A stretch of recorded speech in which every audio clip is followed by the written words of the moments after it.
estar aqui. Amém? Eu sou filho de baiano com mineiro, então eu falo bastante. Já que é para falar, vamos falar das Escrituras. 1 Coríntios capítulo 15, eu vou ler 2 textos. Assim que a gente terminar de ler, não fecha a sua Bíblia, a gente vai ler em 2 textos. Você vai voltar para o primeiro texto, que é esse, e vai ficar com ele em aberto, tá bom? 1 Coríntios capítulo 15, versículo 20. Versículo 20, 19 em diante. Eu estou com a tradução NVI. Provavelmente a maioria dos irmãos vai estar com a King James, revista atualizada ou corrigida. Diz-nos assim: se é somente para esta vida que temos esperança em Cristo, somos de todos os homens o mais dignos de compaixão, ou dependendo da tradução, o mais miserável de todos os homens.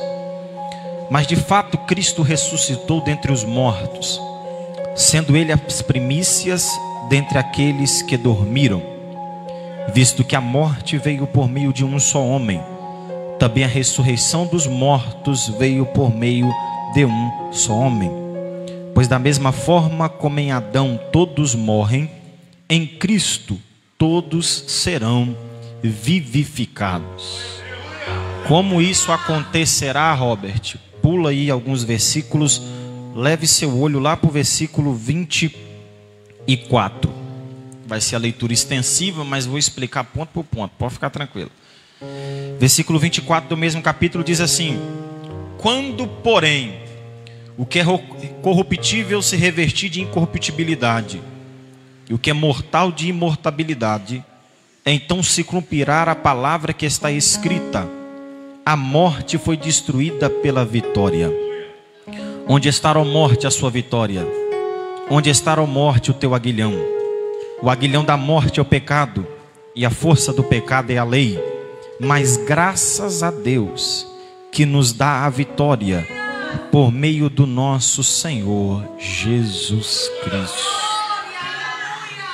Colossenses capítulo 2, eu sei que a leitura é extensiva, mas eu vou te explicar ponto por ponto, é um texto que junta com o outro. Colossenses 2, se puder joga, tiver no telão alguma coisa, joga para mim que o pessoal já adianta. Colossenses 2 para mim ganhar tempo. Colossenses 2:14.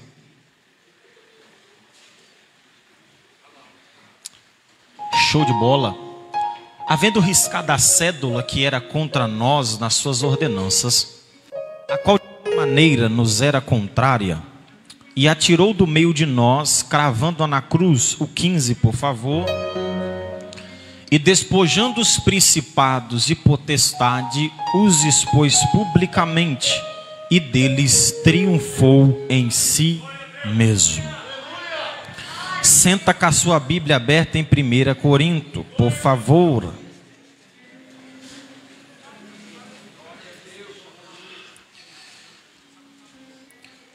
O meu intuito nessa noite, o desejo nessa noite, é te gerar uma reflexão sobre o que é primícias e como essa linguagem no período novo testamentário tem um significado mais espiritual, coletivo e também escatológico, apontando para a volta de Cristo. Eu sei que geralmente os nossos cultos de primícia, principalmente na igreja brasileira, a gente começou a trabalhar eles um pouco mais na área social. O que isso quer dizer é quando a gente se torna agente socialmente para uma comunidade que pode passar ou privar-se de alguma necessidade. É quando a igreja se reúne, faz um culto, recolhe mantimentos, e esses mantimentos que foi entregue no altar como oferta, se torna manjar para suprir a necessidade do outro, como era feito com a tribo de Levi no Antigo Testamento. Só para crédito de informação, bem rápido para a gente, a festa de primícia era uma das 3 festas principais para a nação hebreia, que depois de nação constituída em Canaã, vira nação israelita. 3 festas era comum. A primeira, que a gente vai chamar de Pessa, ou conhecido como Páscoa. Essa festa o judeu se reúne para celebrar a tua saída do cativeiro mostrando que Deus é um Deus libertador, um Deus de vitória, um Deus de batalha, e que muda a situação do seu povo, de escravo para livres, de sem terra para uma nação. A segunda festa que nós conhecemos é a de Shavuot, que também vai conhecido como Pentecostes, festa da semana ou festa das primícias. Essa festa era ocorrida depois de 7 semanas depois da primeira festa, que era a Páscoa, caindo no 50º dia. E essa festa caía no intuito de onde o povo se reunia para trazer diante do Senhor os primeiros mantimentos de colheita, para que Deus fosse louvado. Porque a maioria das festas da nação judia, ela é celebrada com algum alimento agrícola. Porque a maior parte da Mesopotâmia, parte caldeia, terra de Ur, siríaca e as outras demais de Macedônia, festejam uma festa mais agrícola, voltado para o que a agricultura produz. Então eles pegariam feixes, esses feixes reuniriam, levariam até o templo e apresentariam ao sumo sacerdote. A terceira festa é uma festa como nós conhecemos como Sukkot. A festa de Sukkot, também conhecida como festa das cabanas, ou da palavra sucar, que vem de tenda. A ideia de Sukkot é que os hebreus, já no final da colheita, saíam de casa, montavam a cabana do lado de fora da sua casa, e ali eles ficariam por 7 dias, e cada dia era feita uma alimentação, e cada alimentação tinha um significado, desde reverência a Deus, a reconhecimento de quem nós somos, e Deus sendo glorificado nessa ação do judeu. Os judeus diziam que essa festa era para trazer à memória o período que eles andaram no deserto, e Deus os sustentou em todas as áreas. E Deus sustentou mesmo, porque o nosso Deus sustenta em todas as áreas, Ele é fiel. Mostrando assim que eles não tinham uma moradia bem colocada, mas eram peregrinos na terra até o lugar onde Deus desejasse que eles fossem. Mas a festa da primícia, quando o homem ou a mulher ia até o templo oferecer o que devia ser oferecido, ele levaria até o templo um facho de trigo e apresentaria ao sumo sacerdote, ou se não fosse num dia específico, seria o sacerdote no local. Esse sacerdote receberia essa oferta. Essa oferta viria acompanhada de outras coisas mais. Viria como a oferta de holocausto, um cordeiro novo de até 1 ano, sem mancha, sem mácula, e que não tinha ter feito relação sexual com nenhum outro animal, era oferecido no altar junto com essa oferta.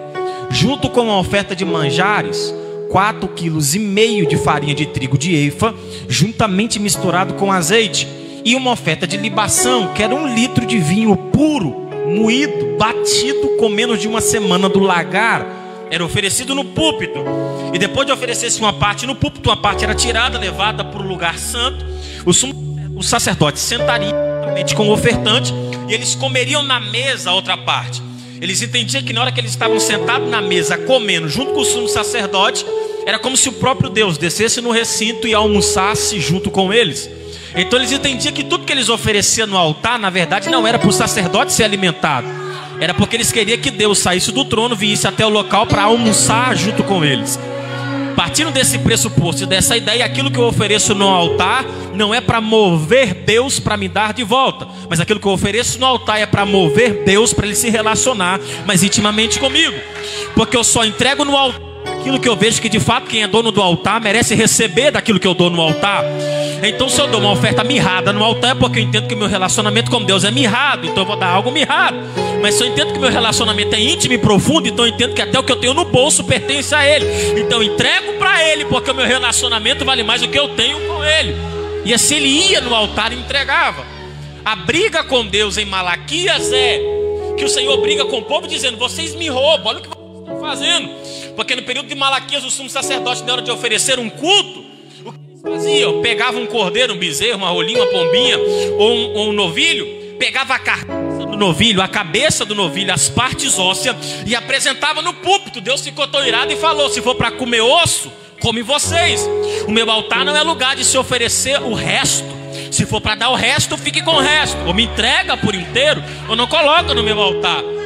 Então a ideia de primícia é: eu levo para Deus, porque eu sei que se eu estou levando é porque Ele já me deu graça de produzir para levar. Eles levavam porque além de buscar a bênção, eles entregavam o que a bênção deu. E já entendia que, como eu estou entregando a primícia, Deus também dará conta de todas as outras coisas que virão. Se fosse hoje, a gente servir como primícia num conceito literal, até porque a gente não segue os rudimentos das 613 leis, dividida em 10, que a gente conhece como decálogo, que é os 10 mandamentos, a gente teria, como a gente não serve, a gente poderia servir a Deus da seguinte perspectiva: iniciei um novo trabalho, o meu primeiro salário, eu tiro aquilo que é de Deus e posso tirar uma oferta a mais como ato de gratidão pelo que Ele está me dando. Porque se esse salário me veio, é porque Ele subalto entendeu que eu não tinha condição nenhuma de me manter. Então Ele auto me mantendo, Ele me abre uma porta para que essa porta seja suprimento para mim. Dentro desse suprimento eu desejo tirar algo para voltar para Ele como oferta de gratidão, porque eu entendo que os outros 11 dias ou 11 meses Ele me manterá daquilo que Ele pode, daquilo que Ele faz e daquilo que Ele é. Então dessa forma a gente poderia servir dessa maneira, ou fazendo modo sócio-social como a igreja faz, trazendo algo como oferta de mantimento, e essa oferta de mantimento se torna também uma oferta de bênção para aqueles demais que estão no recinto.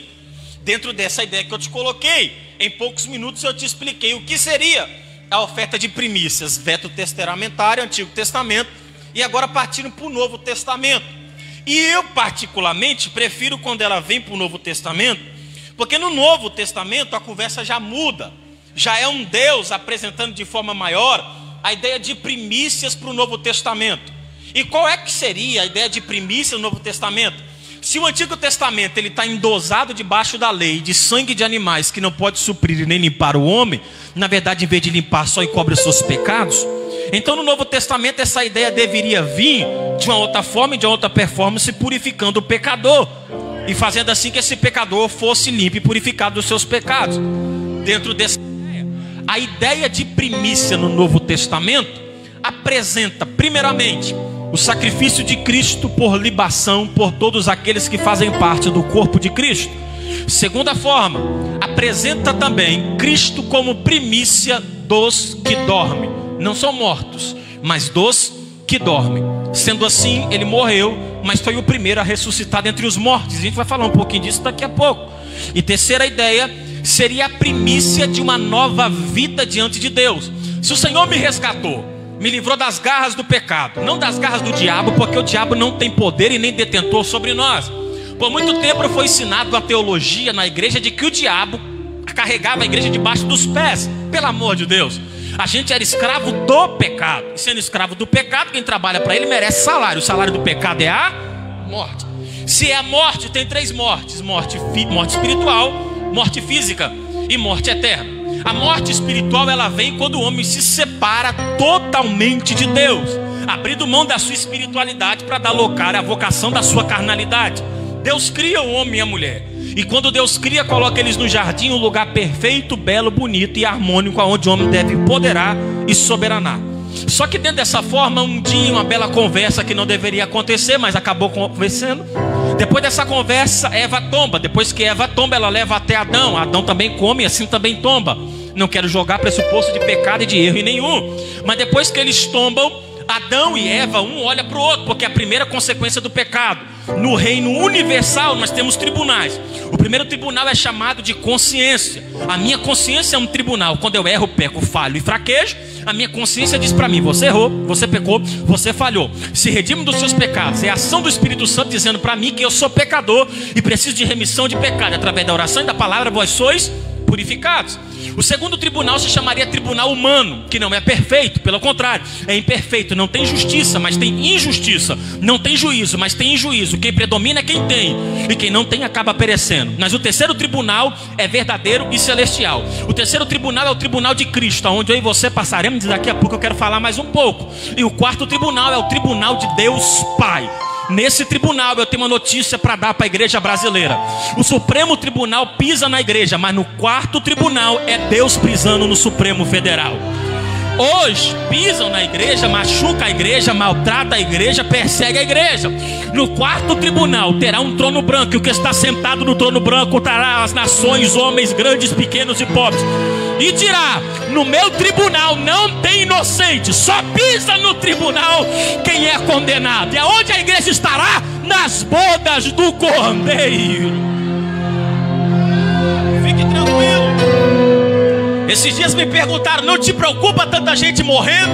Eu falei: eu fico tranquilo, porque crente não morre, crente dorme. Eu fico tranquilo. Não te preocupa perseguindo a igreja? Não me preocupa, porque os primeiros foram perseguidos no teatro em Roma, no Coliseu de Roma. A gente ainda está muito longe pertinente a eles. Não te preocupa o sistema brasileiro querendo oprimir a igreja? Não me preocupa, porque quanto mais oprime a igreja, Paulo diz que é os sinais da volta de Cristo. E se a noiva veio hoje, a noiva precisa entender que o nosso Deus é Deus que abre portas, mas deseja te esperar na porta do grande casamento, aonde ocorrerá nas mansões celestiais.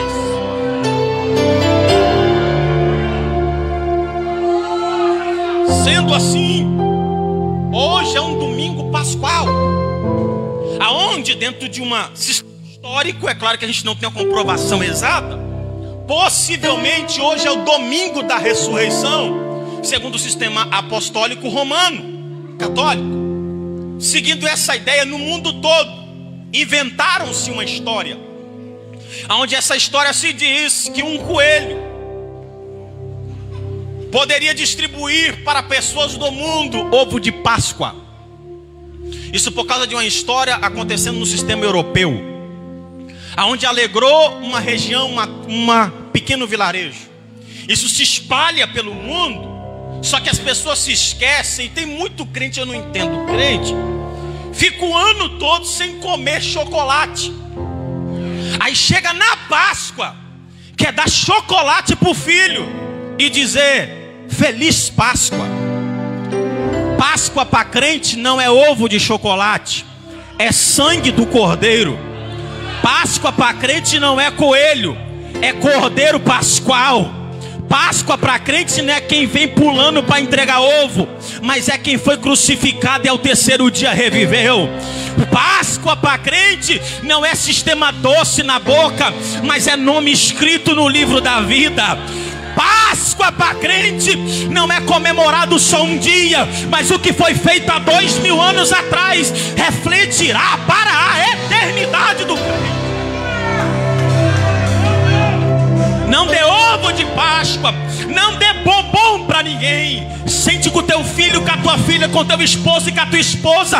Abra a Bíblia em João 3,16 e diz: eu quero te contar hoje a história da Páscoa. E a história da Páscoa se resume: porque Deus amou o homem de tal maneira que deu o seu Filho unigênito, para que todo aquele que nele crê não pereça, mas tenha vida. Sendo assim, a morte de Cristo é um marco para nós cristãos. Certa feita eu conversando com um presbítero, ele falou: Robert, eu discordo da ideia que a cruz é o centro central do cristianismo. E eu falei para ele: você discorda por quê? Ele disse: porque quem usa a cruz é o sistema católico. Eu falei: mas a cruz não é da igreja católica, a cruz é uma simbolização universal da igreja.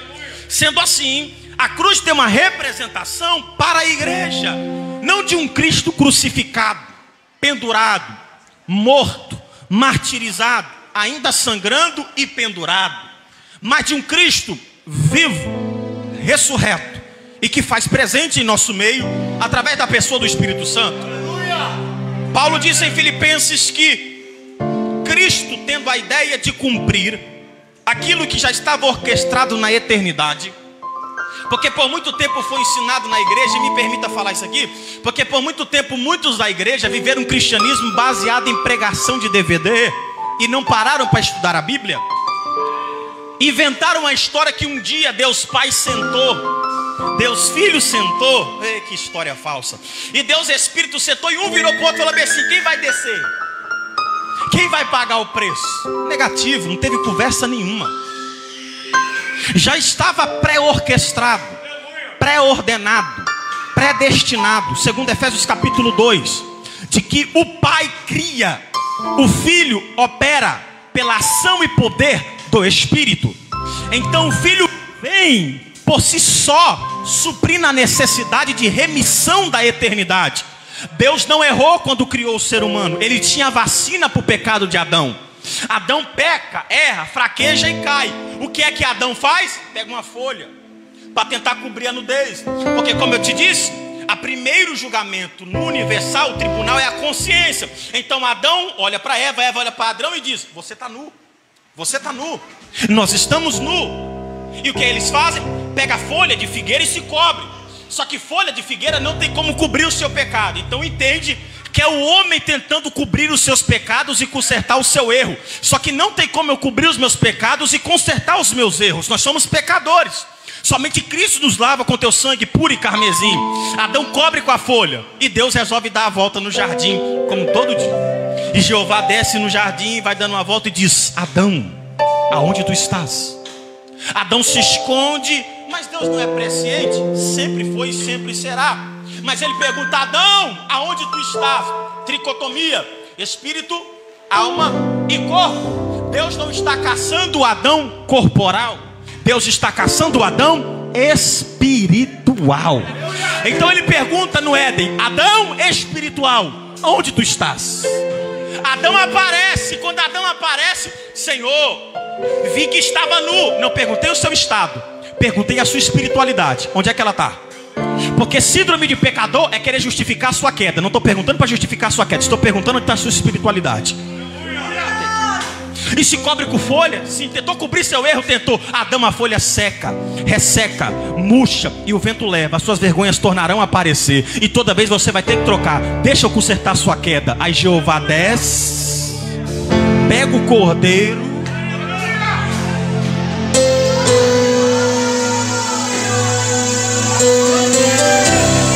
Jeová em nenhum momento perguntou a altura de Adão, mas o sangue do cordeiro sabe aonde tem que trabalhar. Bota a veste.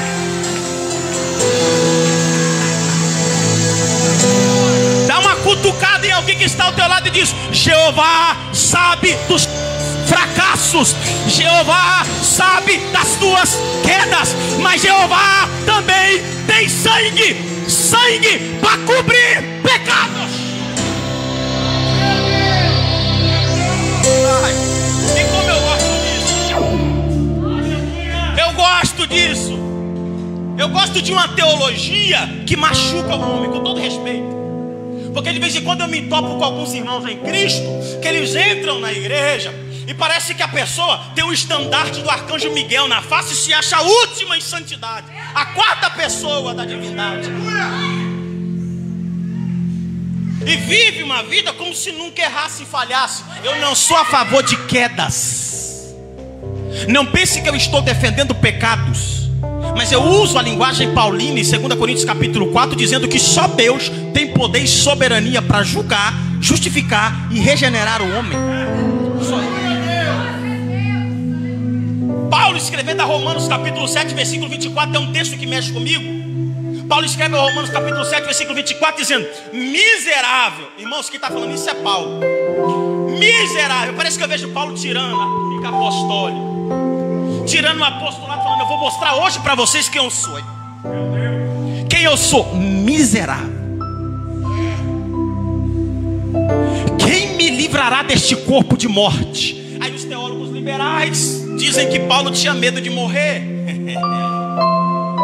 Deixa eu te fazer uma pergunta. Você acha que o camarada que teve um encontro com Jeová no caminho de Damasco, a ponto de Jeová dizer que o aguilhão dele tinha cercado para tudo que é lado, tem medo de morrer? Você acha que um camarada que foi ao terceiro céu, viu coisas inefáveis que nem deu para comentar, tem medo de morrer? Você acha que um camarada aqui em Atos capítulo 20 diz bem assim: é favorável cumprir a carreira que me é proposta, se for para a morte eu irei? Tem medo de morrer? Deixa eu te adiantar já o resumo da minha ministração. Crente não morre, crente dorme.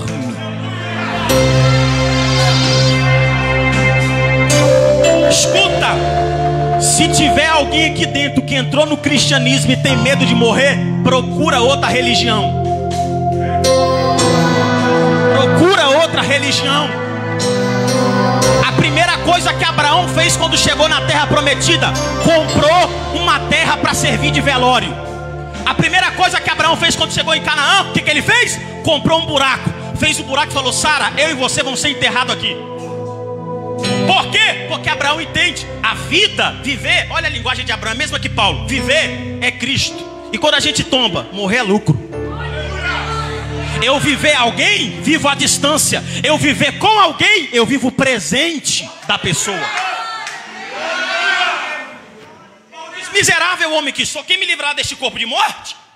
Paulo estava usando a linguagem romana do sistema de advocacia, porque quando o homem, na ideia romana, matava ou assassinava outro, o julgamento de Roma era: pega o corpo do morto, amarra no corpo do assassino. Quem assassinou ia morrendo aos poucos, porque o corpo ficaria podre. Então os bichos do corpo do homem morto viria para o vivo e ambos estariam assim sepultados. A ideia de Paulo é: eu tenho o velho homem em mim. Ele está agarrado em mim. O meu velho homem está preso em mim, a ponto do bem que eu quero fazer, eu não faço. Mas o mal que eu não quero fazer, esse sempre eu estou fazendo. Eu gosto desse texto, porque é Paulo dizendo para nós, desce do púlpito. O mesmo crente que fala em línguas estranhas pode cair no mesmo pecado de Pedro, de botar a língua para o diabo. O mesmo crente que é fiel aqui corre o risco de sair daqui e trupicar lá fora. O bem que eu quero fazer eu não faço, mas o mal que eu não quero, eu acabo, porque está colado em mim, é velha natureza. No capítulo 7, versículo 24, ele termina dizendo: miserável homem que sou. Ele está dizendo: estou julgado, estou sepultado, eu mereço a morte. Mas como é que ele começa o capítulo 8 de Romanos? Portanto, agora, nenhuma condenação há. No 7 ele diz: estou condenado. Mas no 8 ele olha a graça e diz: agora não há mais nenhuma condenação. Olhe para alguém e diga: vai para casa tranquilo. Quem te remiu não foi ovo de Páscoa. Quem te remiu morreu, ressuscitou, está em nosso meio. Aleluia. Como eu gosto dessa linguagem.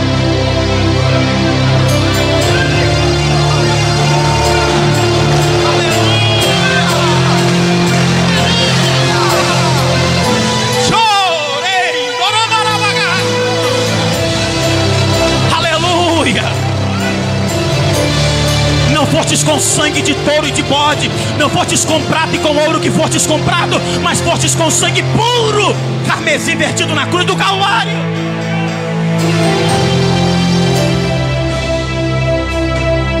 Deixa eu te dar um conselho: leve seu cristianismo a sério, porque o diabo não brinca de ser diabo. Leve a vida com Cristo a sério, moça, rapaz.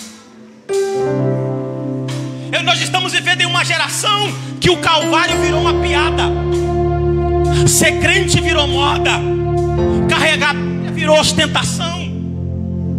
E eu não entendo essa galera onde quer parar. Esses dias eu estava em uma aula, viajei para a Bahia para dar uma aula em um grupo de obreiros de 48 pessoas. E eu dava aula para a galera. Eu entrei no meio da tribo, perto de uma tribo indígena, e eu estava dando aula. E quando eu cheguei lá não tinha essa prepotência que nós aqui de cidade grande temos. Aqui eu olho para a minha geração, você olha para a Bíblia da galera, tem Bíblia de leão, tem Bíblia de flor, tem Bíblia colorida, não colorida, tem Bíblia que brilha, tem Bíblia que não brilha, tem Bíblia grossa, pequena, fina.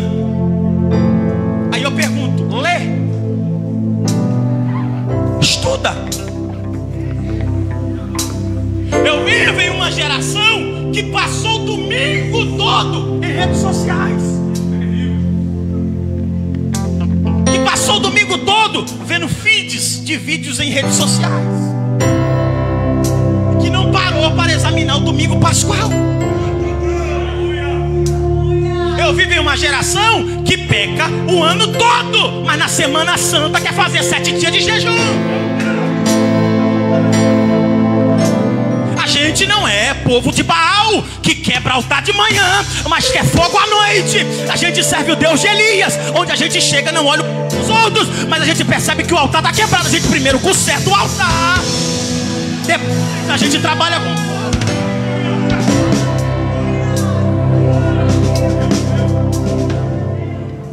Pelo amor de Deus, gente. É uma galera que ostenta celular. Ostente, se você pode, tenha. Se você tem condição, tenha, mas pelo amor de Deus. O mesmo que você gasta com coisas supérfluas, gaste para alimentar a sua alma. Por que eu estou te dizendo isso? Porque o sangue de Cristo é precioso demais. Cristo vai ao martírio por nós.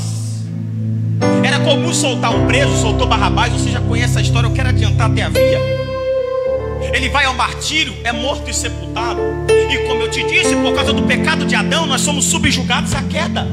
Sendo assim, por causa de um pecado do homem que veio ao mundo, nós lemos o texto, 1 Coríntios 15, versículo 20 e 21. Por causa de um só homem, Adão, que entrou o pecado no mundo, por causa também de um só homem, veio remissão para todos. Cristo, quando vai ao Calvário, ele não pecou, mas ele se faz pecado por nós. Foi nos ensinado na teologia brasileira que na hora da morte Deus desamparou o filho porque quis. Negativo. A lei era clara. Enquanto tivesse pecado, deveria ter uma distância do homem para com Deus. Então Deus precisa se distanciar por causa do pecado que está sendo manifesto para ser subjugado no Calvário. Eu tenho uma notícia para te dar. Se eu te disser que é o pai que pega o filho e coloca na cruz, não é homens que crucifica, é o próprio pai que pega o filho e crava. Porque se o filho não for cravado, não há remissão de pecado. Se ele não morre, nós não temos vida. Mas pelo fato dele morrer, nós temos vida, e vida em abundância. Por causa da morte de Cristo e por causa de nós estarmos subjugados ao pecado, Colossenses capítulo 2, versículo 14 e 15, como nós lemos, diz que a cédula que era contra nós foi rasgada. Essa cédula era uma dívida de pecado que nós tínhamos diante de Deus. Essa cédula era uma nota promissória. Se eu estivesse devendo alguém aqui dentro, você me levaria no cartório, no mundo antigo, e no cartório eu escreveria tudo que eu estou te devendo. E depois de escrever, o juiz carimbaria, anotaria e cravaria na porta. E todo mundo que passasse iria ver: o Robert está devendo alguém aqui, e se ele não pagar, ele é digno de morte. Deixa eu te fazer uma pergunta. Eu e você somos pecadores ou não? Sim ou não? Então que lugar, por causa dos nossos pecados, nós merecemos? Tenha coragem, fala. Tenha coragem, fala. Que lugar nós merecemos? Inferno. Dói, não dói? É inferno. Porque pecado deve ser subjugado. E o salário do pecado é a... Falei da morte espiritual. Agora vem a morte física, quando o homem se aparta de Deus. E a morte eterna, apartamento eterno do homem para com Deus. Se nós pecamos, nós deveríamos ser dignos de morte. Ezequiel vai dizer: toda alma que pecar, esta morrerá. Paulo, usando uma linguagem simbológica, diz que quando o corpo tomba, segue-se juízo. O corpo vai ao pó, o espírito volta a Deus e a alma segue-se ao juízo. Se sou pecador e cometo pecado, eu mereço juízo. E o meu juízo seria inferno. Não porque Deus é mau. Muita gente acha que Deus é mau. Não é. É porque a santidade dele não permite pecado. Deus resolve escolher Arão. E quando ele escolhe Arão, ele fala bem assim: Arão, onde entrar na minha presença, se lava, purifica, oferece sacrifício, depois você entra. Aí quem sabe Arão perguntou: por quê? Ô Arão, não é culpa sua, a culpa é minha. Por que a culpa é sua, Senhor? Porque a minha santidade não permita que o seu pecado chegue perto. Então se livre. Arão se banha, se serve e vai ser cruzado. Sendo dessa ideia, o homem merecia o inferno. Só que a graça de Deus, onde abundou o pecado, Deus nos constituiu um novo caminho. Deixa eu te explicar esse caminho. Quem aqui é pai e mãe? Levanta a mão. Levanta a mão. Levanta, fica a mão levantada. Quem aqui o filho já fez bagunça. Continua com a mão levantada, assim seu filho faz. Show. Quem que já deu uma surra no filho? Levanta a mão. Beleza, tem muita gente que gosta de lavar a mão no filho. Show de bola? Abaixa a mão. Deixa eu te explicar. Aqui tem um copo. Finge que aqui tem uma mesa. Eu boto na mesa. O nome do meu filho é Eliel Albert. O Eliel Albert está passando. Ele está correndo. Eu falo, Eliel, para, só tem 2 anos, para. Que se esse copo quebrar, eu vou te dar uma surra. Se fosse manhã, ela contaria até 3. No quarto já era voadora. Para. E ele vai correndo. Daqui a pouco Eliel, bate no copo.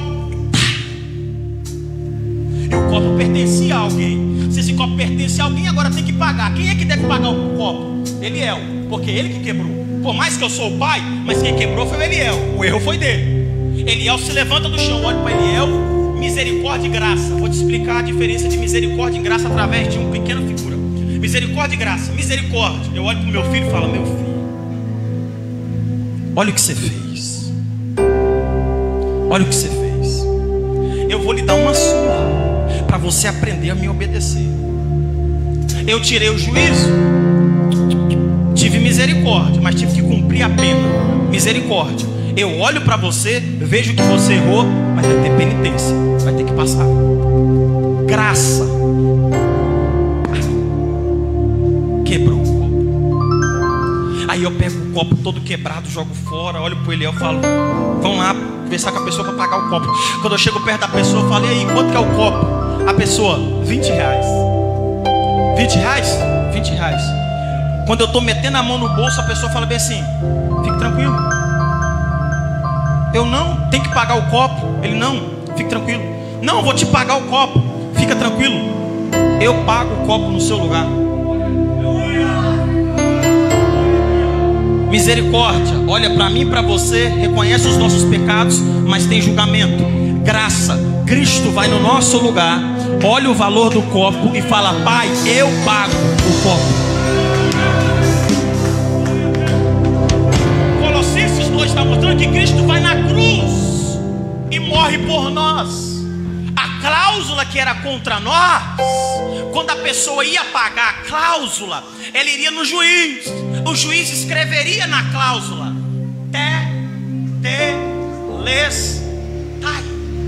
está pago, não deve mais nada, está consumado, você está livre para ir embora. Quando Cristo vai na cruz, leva as nossas cláusulas. A oferta que Ele dá é o teu corpo e o teu sangue. E Ele brada na cruz dizendo, Pai, tetelestai, tá pago. A dívida não precisa cobrar. Eu acabei de pagar a dívida. A dívida foi paga. E o que acontece no mundo espiritual quando ele tomba? Ele desce as partes mais baixas. Foi nos ensinado que ele desceria até o inferno. Ele também não foi ao inferno. Ele foi num lugar de julgamento da alma. Desce até as partes baixas. Quando ele chega nas partes baixas, a Bíblia diz que ele leva cativo o cativeiro. Ele não tira os presos. Ele pega na cidade. E enquanto ele estivesse andando na cidade, ele gritaria, olha aí quem pensa que é valente. Acabaram de perder a batalha. E a história conta que o rei gritava, está aqui aquele que é mais valente do que o valente, que entra na casa do valente e sobrepujui o valente. O que isso quer dizer? Quando Cristo morre na cruz do Calvário, no mundo espiritual há um alvoroço, porque se cumpre o que estava em Gênesis, você ferirá o calcanhar, mas ele, em uma linguagem espiritual, não concreta, lhe pisará a cabeça. Pisar a cabeça ali é sobrejugar, botar para baixo, reinar por cima. O que Cristo estava querendo dizer, inimigo, preste atenção, o povo foi escravizado, mas agora a liberdade em mim, eu tenho a chave da vida e da morte, do céu e do inferno, e toda honra e glória me dado em cima na terra e debaixo na terra, a ponto de todo o joelho se dobrar e confessar que Jesus é o Senhor. Isso é bonito demais. E a igreja está se preocupando com um monte de coisa que não é para se preocupar. A doença está aí e eu não mas eu estou vendo uma igreja que parece que os olhos fincaram na terra e se esqueceram do céu. Parece que eu vejo crente vindo atrás de Deus igual de Papai Noel. Parece que eu vejo gente buscando a Deus pelo que Ele pode dar e não pela sua plenitude de pessoa. Parece que eu vejo uma geração que quer Deus pela euforia, sair de um culto suado, mas não transformado. Sair de um culto todo agitado, mas não mexido por dentro. Antes de eu terminar minha mensagem, eu me converti com 15 anos. Só tenho um cara de velho, mas eu tenho 26. Processo de metamorfose. Quando eu me converti com 15 anos, minha mãe me perguntou: o que você quer? Quer um sapato? Porque na época, pregador tinha que ter sapato, anelzão, relógio, cambade bestalhado, Bíblia fina, tinha que ser o cara do brado. Se a igreja precisasse de gente gritando, a gente contratava quem fica em feira. O brado na igreja não é feito por homens, mas é o Espírito que impulsiona no ser humano. Aí eu falei: mãe, não quero esse negócio. Quer um terno? Não quero não. Quer um celular? Não quero não. Quer uma Bíblia? Eu já tenho. O que você quer? Me paga um curso teológico. Minha mãe virou para mim e falou assim: não pago porque teologia não dá dinheiro para ninguém. Minha mãe obreira, afastada, já tinha 8 anos. Falei: paga para mim um curso, eu quero fazer teologia. E ela vê aquela história que muita gente fala: teologia esfria crente. Esfria não, apaga é fogo estranho. Porque quem não conhece das escrituras vive fazendo burrada. Apaga é fogo estranho. Aí ela: não vou pagar não. Eu lembro que eu tinha um celular LG pequenininho. Eu estudava de madrugada com aquele celular sozinho. Não tinha condição na época de fazer um curso. Estudava quieto. Ela brigava: apaga a luz para dormir. E eu lá do quarto abaixava a claridade e continuava estudando até a madrugada. Coloquei um propósito naquela época. Eu tinha uma namoradinha e o meu propósito era: Senhor, eu quero ser batizado com o Espírito Santo. Oramos durante 3 meses e a minha oração era: Senhor, aquilo que me impede, olha a minha oração, se quiser pega para a sua vida, só que aguente as consequências. A minha oração é: tire de mim aquilo que me tira de ti, arranca de mim aquilo que me arranca de ti, e afaste de mim aquilo que me afasta de ti. 3 meses fazendo a mesma oração. Fomos em uma vigília, porque vigília ainda era vigília de oração e de palavra e louvores bíblicos cristocêntricos. Nós fomos para a vigília 3 da manhã. Eu olhei para o alto, falei: Jeová, são 3. Eu vou embora. Até agora tu não fizestes nada. E toda vigília tem gente que é meio doido. E veio um pro meu lado. Irmãos, eu brinco assim, eu creio. Eu só sou travadão. Eu costumo dizer que eu sou o pentecostal que afundou o Titanic lá naquele dia. Eu sou o iceberg, beleza? Demora a encher, mas depois vai dar certo. É igual Fusquinha.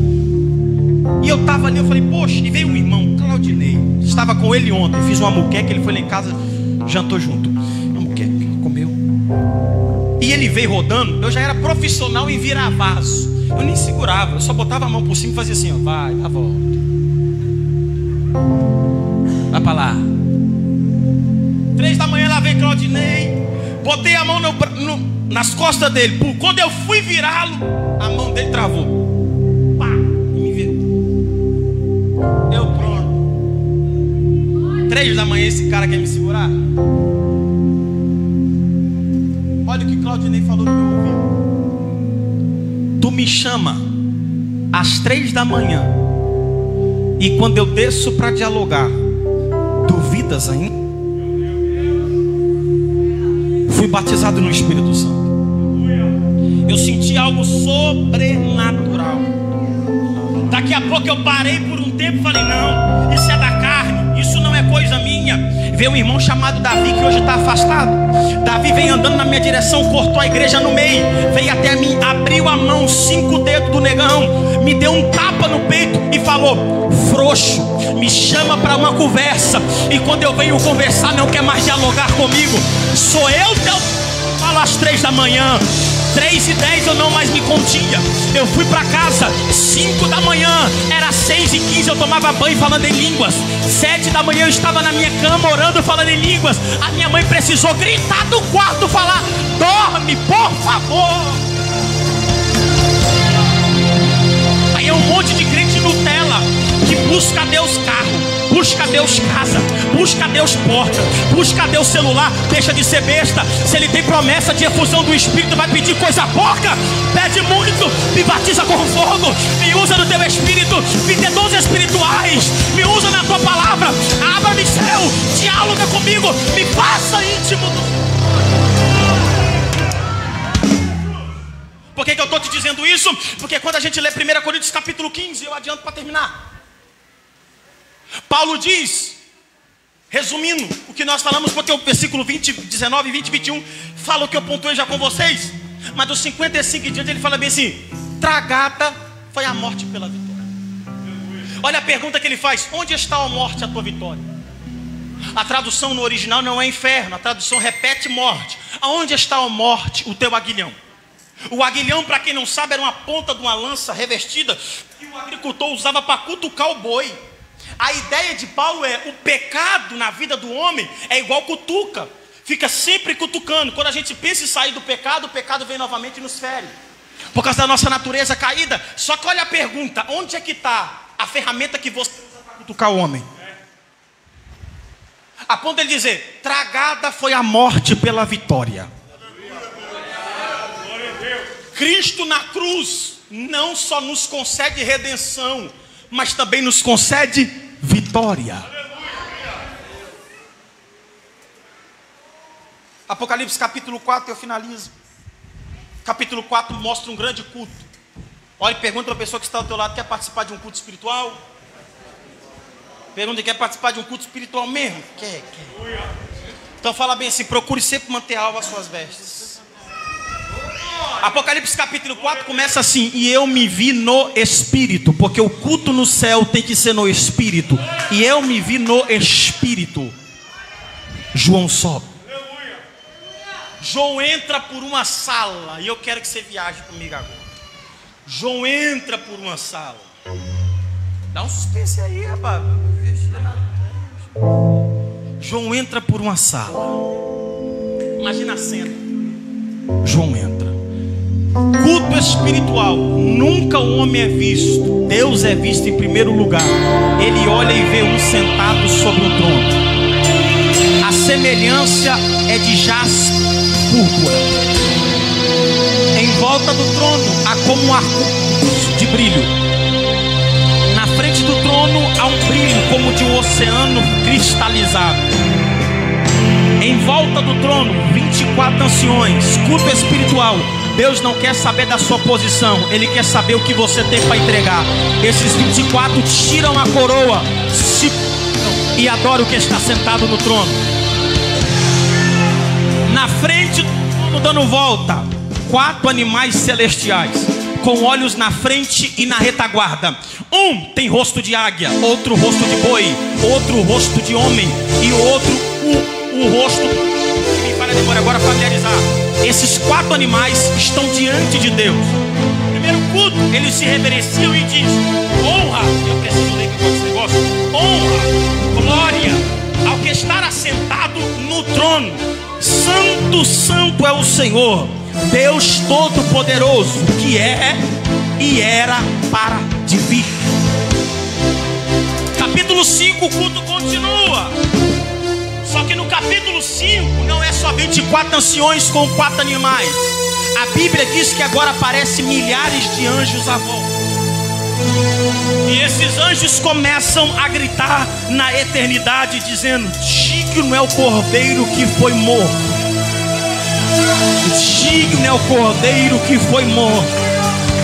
Digno é o cordeiro que foi morto de receber. Levante a tua mão para dar a ele honra, glória, poder e louvor. Para a gente finalizar, se coloque de pé.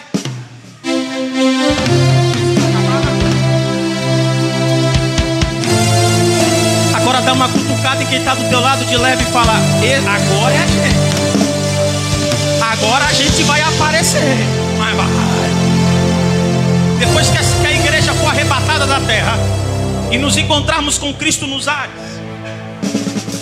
nós seremos levados até o tribunal de Cristo, aonde seremos coroados. Estou dizendo que quem sabe aqui não tem reis, rainhas, príncipes, princesas, mas receberão coroas de posições diante de Deus. Serão levados a um casamento, e depois desse casamento a umas bodas do Cordeiro, aonde nós cearemos com Cristo. E eu gosto porque tem um culto. Apocalipse 19. Eita nós. E como eu quero estar nesse culto, irmão. Eu vou estar nesse culto, porque salvação é certeza. Apocalipse 19, versículo 2, versículo 1 em diante, diz assim: e viu uma grande multidão. Aqui não é anjo, aqui não é seres celestiais, aqui são pessoas. E viu uma grande multidão que dizia: a salvação, a glória e o poder pertence ao nosso Deus. Versículo 6: eu ouvi algo semelhante ao som de uma grande multidão, como o estrondo de muitas águas e fortes trovões, e a multidão bradava dizendo: aleluia, pois reina o Senhor nosso Deus, o Todo-Poderoso.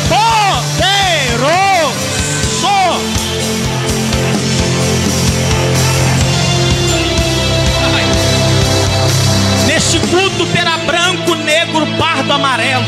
Neste culto terá calvo e com cabelo. Neste culto terá gordo e magro e raquítico. Neste culto terá pobre, rico e face mediana.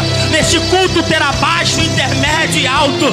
Neste culto terá pessoas de porte médio, grande, médio e pequeno médio. Neste culto serão seus lavados, purificados e santificados pelo sangue do Cordeiro. Levante as suas mãos, porque neste domingo de Páscoa não é o Cordeiro que deve ser glorificado, mas é o nosso Cristo Pascual.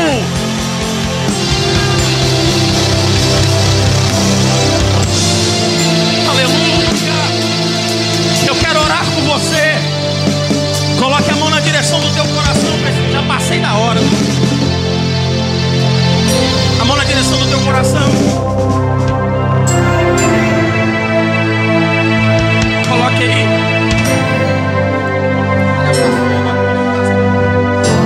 Pastor, já passei da hora. Irmão, o pastor não é normal. Ele fez assim. Eu tô sem relógio mesmo. Tô brincando, irmão, não vou embora. Eu queria alguém aqui, a gente vai louvar. Esse louvor vai ser uma oração. De vez em quando as pessoas me chamam de velho. Velho, você é muito velho. A minha esposa fala que eu sou um velho novo. Tem um louvor que diz assim, que eu gosto muito. 2. Além do rio azul. Ô irmão. Ô irmão. Se souber alguém aí, vem cá cantar, porque eu cantando Jericó cai de novo. Vem cá, pastor, por favor. Sabe esse louvor? Ele vai ser a nossa oração hoje. Nossa oração. Eu estava hoje lá em casa, fiquei o dia todo com meu filho, fez um almoço pra gente. A minha esposa foi na casa da minha sogra, e eu brincando com meu filho. Esses dias me deu uma preocupação. Meu filho está crescendo no meio desse mundo todo. Mas daqui a pouco eu relaxei minha alma. Falei, se Jeová voltar agora, eu jogo futebol no céu com Eliel, tranquilo. Brinco de carrinho vermelho com ele, tranquilo. Eu tenho uma notícia para dar. Foi ensinado também que no céu só vai ter crente com amnésia. Isso é mentira. É porque a gente vai se esquecer. Mentira. Paulo diz que quando nós subirmos, o texto em grego dá a ideia de que nós nos reconheceremos. Então eu vou ver muita gente aqui lá e vou dizer, valeu a pena. Valeu a pena. As ruas são de ouro e de canta, cristal. mas faz essa oração. E você que está ali tudo afastado, é vida. Agora é a tua oportunidade de voltar para casa. É paz. Se tiver alguém em nosso meio que ainda não serve a Deus, vem que nós queremos orar por você. Além do rio azul, as ruas são de ouro e de cristal.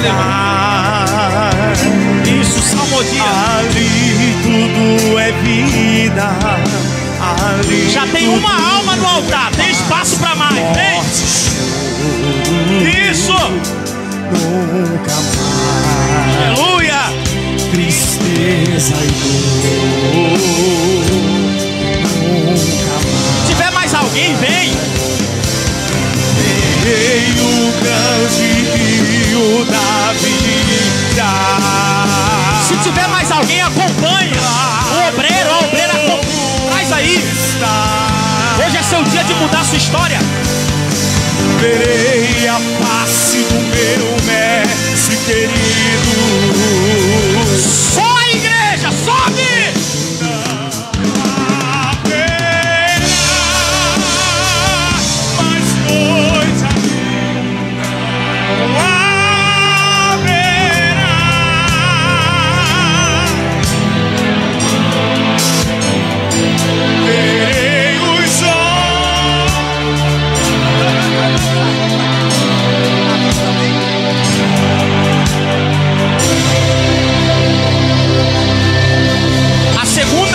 Já está no altar, tem espaço para mais. Os obreiros, chega perto aqui, ó. Já tem dois. Vem.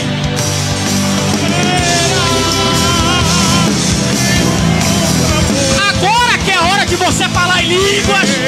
Correr. Vai lá. A festa agora é junto. É aqui, ó.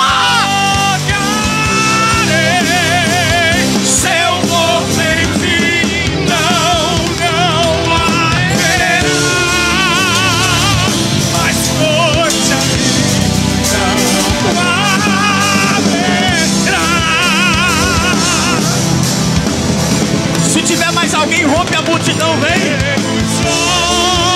Vem porque tem uma eternidade preparada para você, vem. E tocarei seu corpo enfim. As nações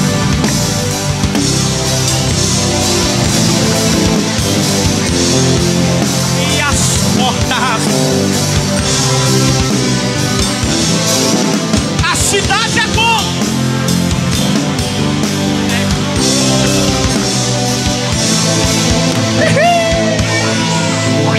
Desaspe seu muro. Além do rio azul. Tem uma notícia para dar para vocês. Vai, bateria. Forte show. Tristeza e dor. Nunca mais. Nunca mais. Nunca mais. Morte e choro. Tristeza e dor. Tristeza e dor. Nunca mais.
Tem mais alguém? Aleluia.